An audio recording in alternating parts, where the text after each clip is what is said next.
8h16 sur Europe 1, l'heure de retrouver Sonia Mabrouk et son invité ce matin, Nicolas Dupont-Aignan, député de l'Essonne et président de Debout la France. Bienvenue et bonjour Nicolas Dupont-Aignan. Bonjour Sonia Mabrouk. La bataille des voix se poursuit aux États-Unis. Donald Trump exige un arrêt du dépouillement. Est-ce irresponsable ? Je n'en sais rien, moi j'attends de voir les résultats et j'attends de voir la situation. Ce que je sais en revanche, c'est que tout le monde prédisait une déroute de Donald Trump, la victoire du Sénat par les démocrates. Le Sénat reste républicain et ça se joue sur un fil. Donc moi j'observe, je parle pas quand je connais pas, donc j'attends. Mais si une bataille judiciaire s'engage, c'est un chaos qui peut s'installer, le risque d'un engrenage de la violence et de répercussions sur nous, Européens ? Oh, je ne crois pas, je crois que c'est une grande nation qui va surmonter cette épreuve. Maintenant, moi je regarde, je ne parle pas de ce que je ne connais pas. Alors, parlons de ce que nous connaissons. Est-ce que vous connaissez la situation en France ? Et on va écouter d'ailleurs ce que vous disiez il y a quelques mois. Mais tout d'abord, la deuxième vague est là et elle est violente, a prévenu le ministre de la Santé, Olivier Véran. Vous ne remettez pas en cause, Nicolas Dupont-Aignan, cette situation ? Ah, je ne la remets pas en cause, je la regrette. Car si on avait pris les mesures que j'avais recommandées dès le mois de janvier, puis dès le mois de juillet, puis au mois d'août, qui consistaient à être beaucoup plus rigoureux sur les frontières, à offrir des masques FFP2 à nos anciens qui sont beaucoup plus protecteurs dans les EHPAD, à ne pas faire retravailler les personnes de maladies professionnelles comme a fait le gouvernement le 29 août. Il les a remis au travail. Les diabétiques, les cancéreux. Il a supprimé l'indemnisation du travail. Si on avait augmenté les lits de réanimation comme j'ai demandé, et si on laissait la liberté de prescription médicale pour l'hydroxychloroquine, on n'en serait pas là. Donc vous aviez anticipé, monsieur Dupont-Aignan, permettez-nous d'écouter, oui, ce que vous aviez affirmé cet été, en août. Je vois des gros articles de journaux totalement disproportionnés avec la réalité de l'épidémie qui, heureusement, est en voie de disparition de notre pays. Vous avez changé d'avis depuis ? Non, et alors c'est extraordinaire. Moi je vais être très franc. Il y a pas de seconde vague. Il y a une seconde vague, bien sûr. Mais vous disiez non en août. Début août. Non mais reprenons tout précisément. Et n'extrayons pas un extrait. Regardons toute la vidéo. Qu'est-ce que je disais début août ? Je l'ai fait hier soir. Je disais début août et reprenez toutes mes vidéos, notamment juste avant et juste après. Je disais que à ce moment-là, il n'y avait plus de deuxième vague. Le ministre le disait lui-même. Le ministre disait. Le ministre disait attention. Il n'a jamais dit il n'y a pas de deuxième vague. Non, il n'a jamais dit attention puisqu'il disait encore le 9 octobre devant le Conseil d'État. Le représentant du ministre disait le 9 octobre devant le Conseil d'État quand les malades de maladies ont remis en cause le décret qui les obligeait à retravailler, supprimer les arrêts de travail. Il disait il n'y a pas encore d'épidémie grave. On peut les remettre au travail, donc c'est pas vrai. Mais il n'excluait pas de seconde. Mais moi non plus, si vous regardez toutes mes vidéos. Mais il ne faut pas arrêter les discours rassuristes et les yaka faucons. Non, je disais simplement, et je maintiens, que c'est pas par la psychose, la peur, c'est pas en tuant le pays qu'on va vaincre l'épidémie. Et si vous reprenez toutes mes vidéos, j'ai toujours dit la même chose. J'ai toujours dit que pour vaincre l'épidémie, il fallait des mesures ciblées. Ces mesures ciblées que le gouvernement ne prend pas et qui ont été prises en Asie, qui ont été prises dans certains pays d'Europe. C'est-à-dire qu'on n'est pas obligé de tout arrêter pour vaincre l'épidémie.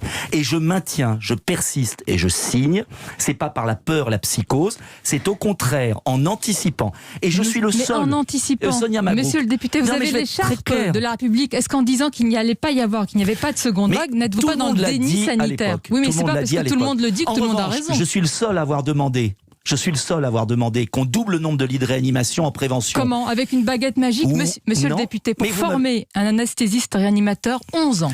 Eh oui, mais ce que vous ne savez pas, et ce qu'on ne dit pas, c'est que chaque année, il y a des départs en retraite d'infirmières anesthésistes, d'infirmières de réanimation, d'anesthésistes, et j'ai demandé qu'on les rappelle, avec une forte prime, que sur les milliers qui partent en retraite, je sais qu'il y en a qui sont prêts à revenir, j'ai demandé que sur les 180 000 infirmières qui n'exercent plus dans notre pays, 180 000, on puisse en faire revenir grâce à une vraie motivation salariale. Vous savez, les infirmières, dans notre pays, sont payés 20% de moins qu'en Europe. S'il y avait eu une vraie volonté, comme je l'ai demandé, notamment dans ces vidéos de juillet, d'août, d'anticiper, pas seulement parce qu'à l'époque il n'y avait plus de deuxième vague, mais d'anticiper pour pouvoir assumer, pas seulement le Monsieur Covid, Dupont-Aignan, ce qui se passe tous les hivers. Vous dénoncez les choix de l'exécutif, mais comment vous expliquez que la grande majorité des pays européens reconfinent avec peu ou prou les mêmes... On ne va pas les citer tous. Bon. Excusez-moi. Donnez-moi un contre-exemple. Oui, l'Allemagne n'a pas fermé les commerces de proximité, la Suisse n'a pas tout fermé. Avec peu ou prou les mêmes mesures. Non, la Suisse, voilà, soyons précis. La Suisse, depuis quelques jours, les restaurants également. Oui, mais attendez, je n'ai pas dit on me fait un procès d'intention. Je suis celui qui a le plus prévu les choses au sens de prendre des mesures ciblées sans paralyser le pays. On est aujourd'hui en France dans une situation dramatique parce que c'est le tout ou rien.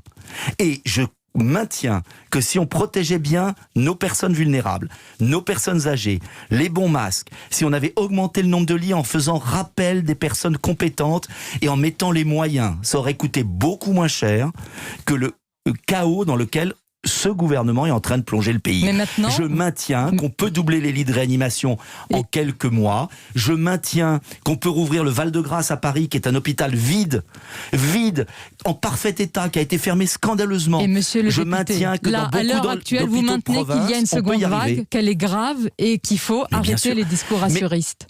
Elle est grave parce qu'on n'a pas pris les mesures ciblées qu'ont pris les pays d'Asie, sans paralyser le pays. La Corée du Sud n'a rien arrêté. La Corée du Sud a, depuis le début de l'épidémie, moins de morts qu'en une journée, nous, la France. Donc, je dis simplement, depuis le 26 janvier, vous pouvez reprendre toutes mes vidéos, je dis qu'on aurait pu affronter cette épidémie avec plus de rationalité, moins d'affolement, plus de précaution, en ciblant les mesures. Sur le fond, et je maintiens. Sur le front du terrorisme islamiste, Nicolas Dupont-Aignan, le président de la République a affirmé hier, je le cite, le combat contre le terrorisme passe par le renforcement des contrôles aux frontières intérieures de Schengen. Est-ce que c'est un premier pas, une décision qui va dans le bon sens pour vous ? Alors, c'est évident que depuis le début, je dis, depuis des années, qu'il faut contrôler nos frontières nationales. Donc je me réjouis que le président de la République se reconnaisse ce que sa majorité a toujours contesté. Maintenant, le problème, c'est de vraiment les contrôler. Or, je remarque qu'on est encore dans la communication, c'est-à-dire que le président de la République va sur la frontière, il dit qu'il va y avoir davantage de gendarmes, de contrôles, mais comme la règle de Schengen ne change pas, il ne la suspend même pas, il a le droit de la suspendre. Situation exceptionnelle, on a le droit de suspendre Schengen. Attendons ses propositions. Non mais attendez, il y a une situation grave ou pas ? Personne ne le nie. Il y a une situation très grave. Donc moi, j'ai toujours demandé, et c'est la base de tout, qu'on rétablisse le contrôle national aux frontières. Un pays qui ne maîtrise pas ses frontières ne maîtrise pas son immigration.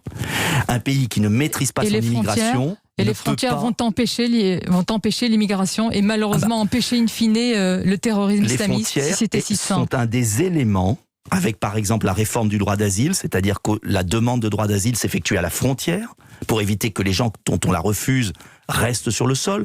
La frontière est le point clé de tout pays démocratique. On a supprimé nos frontières, on a un chaos sécuritaire dans le pays, migratoire. Si on ne les rétablit pas, tout ne sera que des discours. Or, le problème principal pour lutter contre le terrorisme, c'est de passer des discours aux actes. Pas un acte, il n'y a pas un acte miracle. Mais les discours sont importants parce qu'il faut nommer les choses. Monsieur Dupont-Aignan, Emmanuel Macron a admis, sans amalgame, dit-il, que des terroristes utilisent les flux migratoires. Là encore, il ne masque pas la réalité. Mais il ne Est-ce la qu'il masque pas, mais il n'agit pas. Or, comment voulez-vous d'ailleurs que des gens qui se sont trompés depuis 20 ans sur ce sujet soient capables de prendre les bonnes mesures? En fait, il fait semblant. C'est trop lent. Il ne le fait pas. C'est exactement comme le rapatriement des djihadistes. Quand vous pensez qu'on a rapatrié ce gouvernement, ils ont rapatrié 170 djihadistes adultes. Je ne sais pas si rapatriement est le mot qui convient. C'est rapatriement, c'est-à-dire qu'ils ont fait revenir des djihadistes sur le sol français pour qu'ils soient pour également les juger. Mais ils sont par la case prison. Mais peut-être, sauf que vous savez qu'en 2020 et 2021, statistiques de M. Darmanin, vont sortir 105 terroristes condamnés pour islamisme après de prison. Avoir purgé leur peine. Des peines très faibles et qu'on va les laisser dans la nature parce que le Conseil constitutionnel a annulé une disposition sur le droit de rétention. Oui, une disposition de qui ? Voulue par le gouvernement. Qui donc la était faute à insuffisante parce que elle était basée sur la base du volontariat. Que faut-il faire alors par rapport au Conseil constitutionnel ? Mais c'est le Conseil constitutionnel qui l'a détricoté. Il faut réformer la Constitution s'il le faut, mais on ne peut pas accepter que dans notre pays, on laisse rentrer qui on veut. Deuxièmement, que le droit d'asile soit détourné. Troisièmement, qu'on n'expulse pas les fichiers S radicalisés étrangers. Il y en a 4000. 4000. Il y a une volonté de le faire. Il y en a eu 16 Monsieur le député, le problème, ce sont les pays en face, vous le savez. Et c'est pour cela qu'il y a une discussion en ce moment avec les pays du Maghreb notamment. Les Français n'en peuvent plus d'entendre ces faux arguments. C'est compliqué, on ne peut pas, sauf qu'il y a des pays qui le font. S'il y avait une baguette magique, on le saurait. Écoutez, il y a des mesures à prendre qui ne sont pas prises. Expulsion systématique des étrangers, fichier S, et notamment de ceux en situation irrégulière. On a appris qu'il y en avait 800 et que M. Darmanin voulait en expulser 230 et qu'il en avait expulsé 16. Donc il y a un moment, si vous voulez, où les Français ont très bien compris que les règles qui étaient en place aujourd'hui ne permettaient pas de lutter contre le terrorisme. Pour conclure, et c'est Monsieur pourquoi, Dupont-Aignan, oui. depuis 5 ans, j'ai proposé 25 mesures précises et que j'attends qu'on les mette en place. Vous avez et parlé nous les de mettrons la en place un jour, Constitution. parce que c'est pas ce gouvernement Pour qui le conclure, fera. vous avez parlé de la Constitution. Vous avez dit il y a quelques jours, il faut mettre dans la Constitution la laïcité. Vous l'avez relu dernièrement. Mais je la connais, je sais que Bah dans alors vous l'article connaissez premier. l'article 1er. Sauf que j'ai demandé, parce que La vous voyez, France tout est une est république déformé. indivisible, Tout laïque, est déformé. démocratique et sociale. Tout est déformé. J'ai demandé un article qui explicite ce que c'est que la laïcité dans la Constitution pour que l'on puisse ensuite battre le Conseil constitutionnel et que le Conseil constitutionnel ne puisse pas annuler des dispositions parce qu'on précisera justement la laïcité dans la Constitution en disant que la laïcité, c'est que les lois républicaines s'imposent aux lois religieuses. Et justement, parce que ce mot laïque n'est pas explicité dans la Constitution, le Conseil constitutionnel nous interdit de prendre des mesures. Donc vous voyez, dès qu'on dit quelque chose, et surtout moi, dès que je dis quelque chose, on extrait une parole. Non, c'est l'occasion de vous expliquer comme ce matin. Je vous en remercie, mais attention à la vie médiatique qui ne permet pas d'expliciter les choses et de caricaturer les positions. Merci. Quand M. Bertrand dit qu'il faut la laïcité, personne ne lui dit qu'il a raconté n'importe quoi. Nicolas Quand c'est moi, Dupont-Aignan, et vous on dit que j'ai expliquez raconté notamment n'importe ce quoi, matin je ne sur Europe 1. l'accepte Non, pas, c'est l'occasion de vous car expliquer. je savais quand même Merci qu'il fallait l'expliciter d'avoir davantage été dans un notre article invité précis. ce matin. Merci à vous et merci d'avoir répondu à nos questions. Bonne Merci, journée, Sonia Mabrouk. ainsi qu'à nos auditeurs.